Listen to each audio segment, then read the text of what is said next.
Hello everyone, my name is Dennis with DonkeySec or Donkey Security, whatever your heart desires. And in today's video, we'll be going over the SOC fundamentals. So we're gonna learn about the SOC team and their processes. So let's go click join room right here. Then we have our task 1, introduction to SOC. Technology has made our lives more efficient, but with this efficiency comes with responsibility. Modern day fears have come a long way from the exploitation of physical assets. The critical data, secrets are no longer stored in physical files.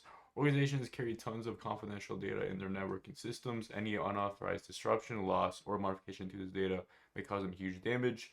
Threat actors discover and exploit new vulnerabilities in these networks and systems daily, becoming a major concern in cybersecurity.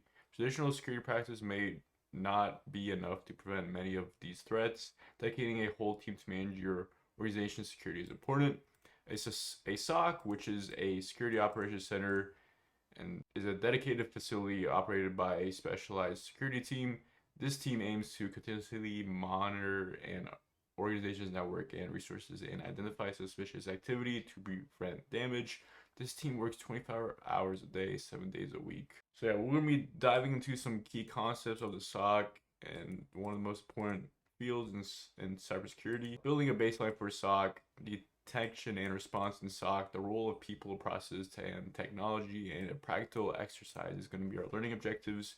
And already right off the bat, we already know what a SOC is, which is a Security Operations Center. The main focus of a SOC team is to keep detection and response intact. The SOC team has some resources available in the form of security solutions that help them achieve this. These solutions integrate the whole company's network and all systems to monitor them from one centralized location.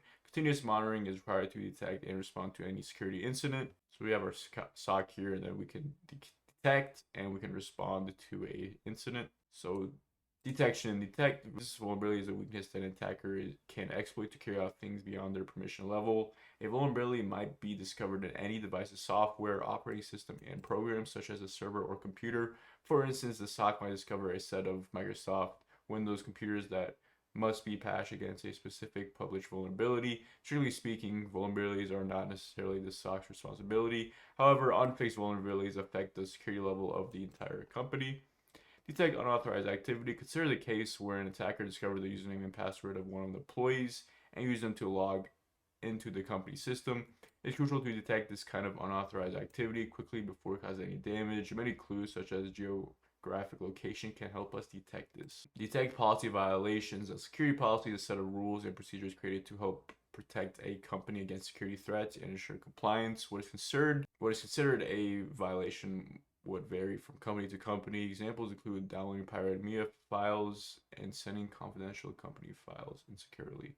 Detected intruders refer to unauthorized access to systems and networks.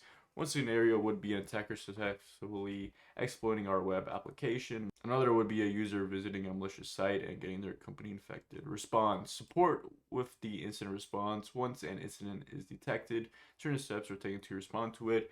This response includes minimizing its impact and performing the root cause analysis of the incident. The SOC team will also help the incident response team carry out these steps. So these are the 3 pillars. Each of them detects, responds to different incidents. Pillars are people, process, and technology. So these are the 3 things that make up the Security Operations Center. So all these 3 things coexist. Team of professional individuals working on the tools, presence of the proper processes is what makes a mature security operations center environment. And then we'll dive into these tasks and examine how each of them are important for a SOC. So the question 1, the SOC team discovers an unauthorized user is trying to log into an account. Which capability of SOC is this? The answer for this is detection, right? Because we're discovering a unauthorized user is trying to log into an account.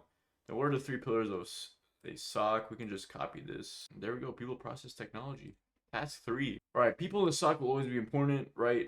Serious solution can generate numerous red flags in a SOC environment, which can cause huge noise. Imagine you're part of a team, centralized software, all the fire alarms are integrated, and then you get many fire notifications at once, all at different places. Then you go to those locations and you find out that it was only triggered by excessive smoke from cooking. Eventually, all the efforts will be a waste of time and resources.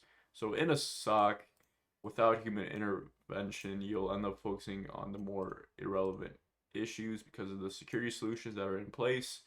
And these are always the people who help the security solution to identify truly harmful activities and enable a prompt response.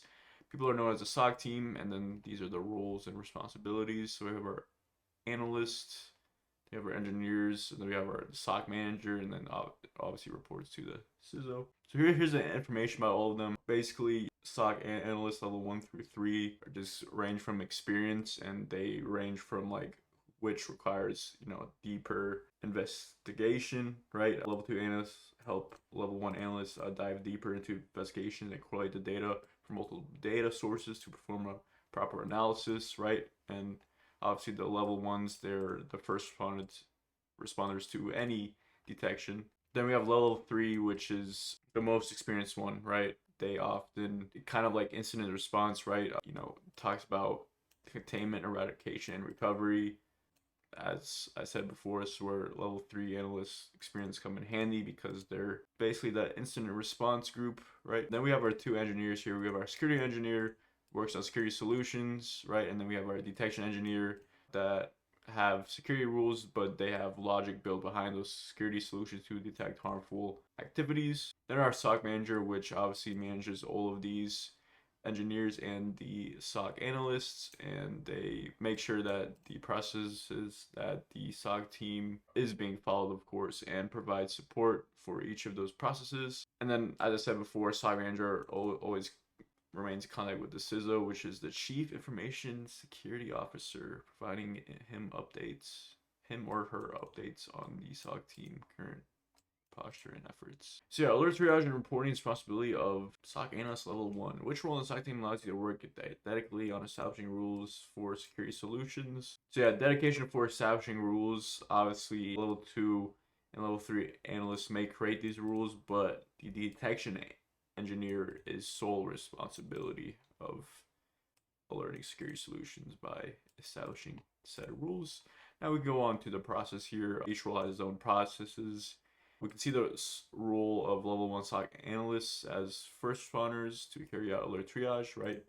To determine if the alert is harmful. And then we have talked about this before, right? Alert triage, the 5 W's, as well as the severity of the alert helps us prioritize it, like which alert impacts the business more if it is a true positive, right? We have our critical, high, medium, and low. That's some questions that we can ask, you know, the who, what, when, where, how. Just an example here, when file was detected at this time, and then who the file was detected for user George, and then why. After the investigation, it was found that the file was downloaded from a pirated software selling website. The investigation with the user revealed that they downloaded the file as someone uses software for free. And this also comes with reporting, right? Who, what, when, where, why. Ties them to reporting, right? Because we need to escalate to higher level analysts for a timely response and resolution. And the more detailed the report, the better for the analyst to, you know, not having to ask secondary questions for the level 1 analyst, right? Now, obviously, the report should discuss all the 5 W's, you know, thorough analysis, screenshots, all capturing evidence of the said activity. Incident response and forensics, right? You know, pointing to highly malicious activities that are crucial in these scenarios. High level teams initiate incident response process, and we already talked about it, right? Contain, eradicate, you know, all that juicy stuff, right? A few times a detailed forensics activity also needs to be performed. This forensic activity aims to determine the incident's root cause by analyzing the artifacts from a system or network. At the end of the investigation, the SOC team found that John had attempted to steal the system's data. Which W from the 5 W's does this answer? So this obviously answers who because it lists that who, right? For this example, user George. For this example, user John. I don't know, it doesn't really, you know, it says John had attempted to steal the system's data, but this who just says a file was detected for user George. It just talks about the user. It doesn't talk about what the user is doing. So definitely a little bit debatable answer to that question right there. But the SOC team detected a large amount of data exploitation. The answer is what, right? Detected a large amount of data exploitation. This what right here, malicious file was detected. So yeah, I could see how this is the answer because the what, you know, what is happening, large amount of data exploitation, or what detected a malicious file was detected. Okay, technology, right? Having the right people and processes in place will never be enough without security solutions for detection and response. This is where the technology portion comes in, right? Refers to security solutions. These solutions minimize the SOC's team's manual effort to detect and respond to threats. So one of the main security solutions that I believe every cybersecurity organization has and should have is the SIEM, which is the Security Information Event Management, and it's a tool almost used in every SOC environment. Basically collects logs from various network devices referred to as log sources. Detection rules are configured in the SIEM solution, which contains logic to identify suspicious activity. The SIEM solution provides us with detections after correlating them with multiple sources and alerts us in case of a match with any of the rules.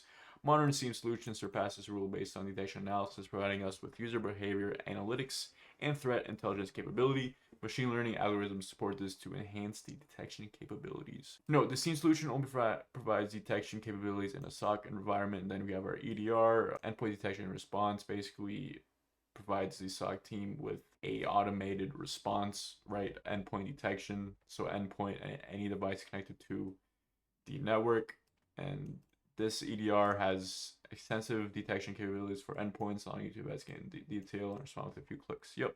We have our firewall, which basically monitors traffic, internal and external, right? So there's other security solutions. We got our antivirus, EPP, endpoint protection platform, intrusion detection, intrusion prevention, extended detection response, our SOAR, security orchestration, automated response. Yeah, which security solution monitors the ingoing and outgoing traffic of the network? Say firewall.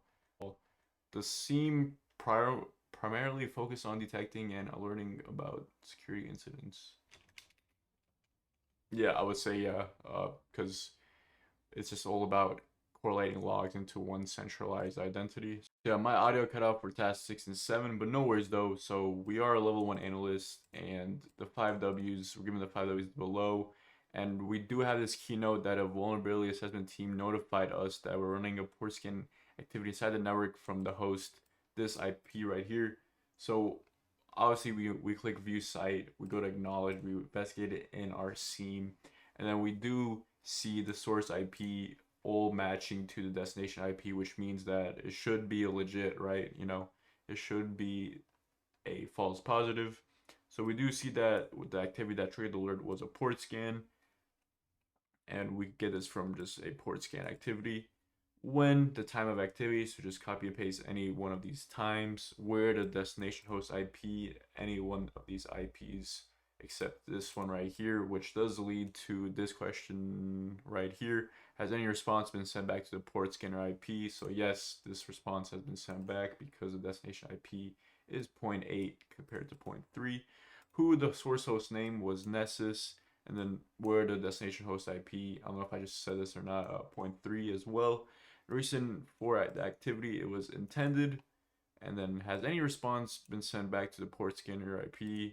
And I just said yes, and then we do get our flag by clicking on complete investigation, false positive, the message in the task that running a port scan activity set the network from the host, go to alerts dashboard, click close alert, and then we do get our flag right here. And yeah, like I said in the last clip that I got muted for some reason, definitely a very good exercise for beginning SOC analysts. And yeah, I will see you when I see you in my next video. Thank you for watching.